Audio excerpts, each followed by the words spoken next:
everyone, this is Paris Debono of the Fortune Teller Shop, and I wanted to try out my new Lenono deck. This is the Lenono porcelain deck. So all the little images are porcelain figurines, and the man and the woman are actually belong to my grandmother. So my mother's mother, these are a porcelain heirloom that's been passed down to my mother from her mother. So I made them as a little family memento there. Okay, so in this reading, we're going to look at Meghan and Harry, and we're just going to see how they're progressing. So we're going to look into their future, the next 6 months. So let's do all of 2020, and we're just going to see where Harry and Meghan are at and what's going on with those two. Okay, so I'm just shuffling the cards. Now with Lenono, this is a bit of a Lenono card lesson. We're going to lay them out in rows of 6. This is called the mini tableau. So interestingly, I always put the first card up to get us started. So that's 1, 2, 3, 4, 5, and 6. 5 and 6. Squeeze them in there. Now the first card is Harry. So Harry's the man, and so the first card is representing himself. Now the man card represents the male client, and so it's going to be is going to be riding on his decisions or his choices. Okay, so let's have a look. Now the man is number 14, so we go 1, 2, 3, 4, 5, 6, 7, 8, 9, 10, 11, 12, 13, 14. So Harry feels like he has the key. Okay, so that's a good card.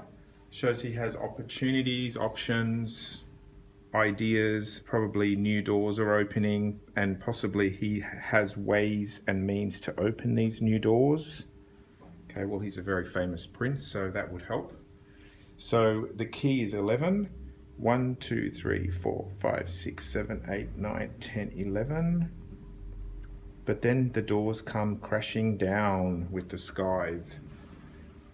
So I always find when people have the key that opens the door and then the scythe that shuts it, it often means they experience a lot of open and closing. This used to baffle me in the early stages of my learning of these cards. I used to think, how could something be open and then suddenly close? But often when they follow each other, it means opportunities slam shut. Okay, and it could happen several times too. So he may have experienced opportunities, but he also may have experienced a lot of disappointments and things not working out. Now the next card, number 9, scythe. 1, 2, 3, 4, 5, 6, 7, 8, 9. Just a bit more about the scythe. The scythe represents endings, cutting, closing, shutting, cutting away, splitting. Okay, it hasn't told us what yet, but this to me looks more like he's just opportunities. Now the next card that follows the scythe is the clouds. Clouds obviously means confusion, not seeing things clearly, perhaps loss of direction. So it looks to me that Harry has had a lot of ideas with the key, but these ideas have come to nothing or have been closed, and which has left him feeling a bit lost and confused. Now the clouds is 18, so we go 6, 12, 13, 14, 15, 16, 17, 18. Clouds is followed by the ring.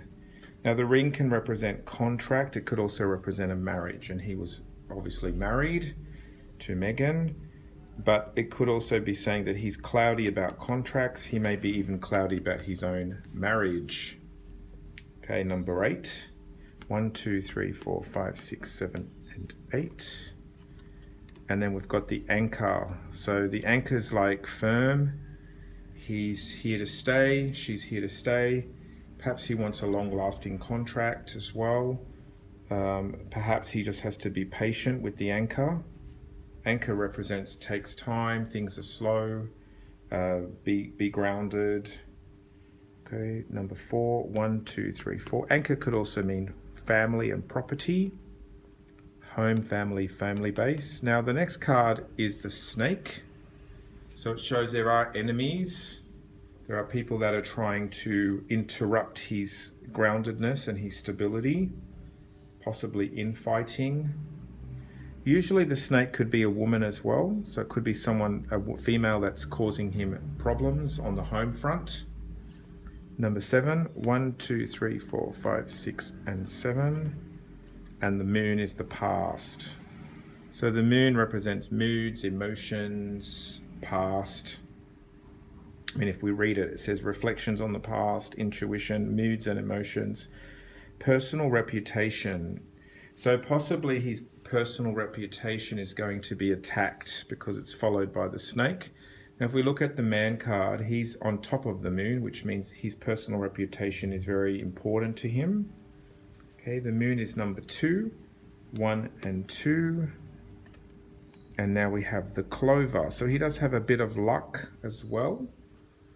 So he's got a mixed bag. This reading's very mixed. It sort of goes, he has the key, but the key gets shut, which causes him confusion. He wants a commitment or has a commitment, and he's in it for the long run, but there's people attacking, and then his reputation and his emotions are kind of getting attacked there as well. However, there is also a bit of luck on his side. Maybe he's well liked. But let's have a look. The clover is number 3, 1, 2, and 3. And then his luck gets blocked as well. So Harry is experiencing a lot of stops and starts in his life. It's almost like every good card is followed by a negative. So the cross is number 20. So if we count all the way down to the last card, number 20 is the sun, and that's the end of the story. Okay, so Harry has had a lot of ups and downs, emotional roller coaster, I would say, about this person. Now, Meghan has not shown up, and this reading is about him and her. So what I would do with you, if Harry was my client, I would have explained all that to him and explained that the sun card is the card that finishes the story because the sun is number 1, and then we go back to a position number 1, which is back to the first card, which stops the reading. But if we wanted to know about where Meghan fits into all of this, I would have to go to card number 15 because the woman card is 15. So I'll go to 15 and see what she's up to. Now she has got the mice. Now the mice represent stressed out, feeling small, feeling disempowered, not very happy or healthy. Number 12, 6, 7, 8, 9, 10, 11, 12. Mice could also mean people have been criticizing her as well. Stars. So she has hopes, but they're getting damaged by the mice. The stars are in the position of the mice, which is not a good position. Number 10, so that's 6, 7, 8, 9, 10. Her hopes are going to depend on her ability to be cunning and to outsmart people and to use her strategy side of her brain, not her emotional side. The fox means she has to learn survival. So far it's saying she's stressed out, mice. Her hopes are damaged, but she's a smart woman. She knows how to sort of survive. Number 17 is here. Fox heart. She's going to reconnect with what she loves. I don't think this is about her and Harry. I think this is about her own journey because they seem kind of detached. Her and Harry seem to be talking about different things. It's almost talking about their own personal journeys. So once she reconnects with her heart, let's see what happens. Number 6, 1, 2, 3, 4, 5, 6. Yeah, things start to open up with the lily. Heart lily is good. Lily is beauty and healing.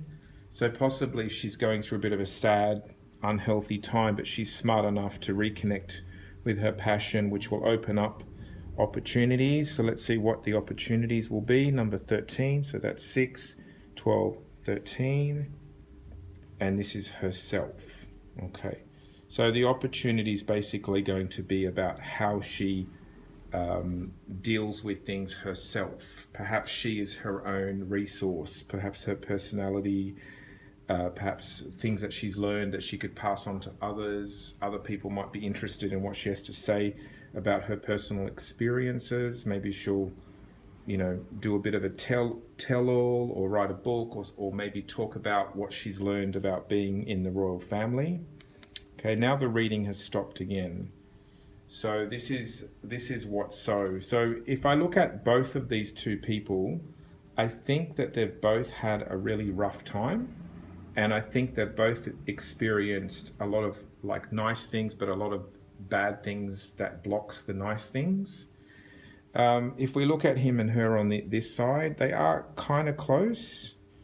They've got the moon in between, and the moon is about reputation, and it's also moods. So possibly they both support each other, but they also may get on each other's nerves about those things, about what the media is saying about them and the public. So I think it's both good and bad. Okay, so there you go. So that's how you read Lenono cards. And this is the Lenono porcelain deck. I will put a link to the deck in the comment section of this video. This is Paris Debono of the Fortune Teller Shop.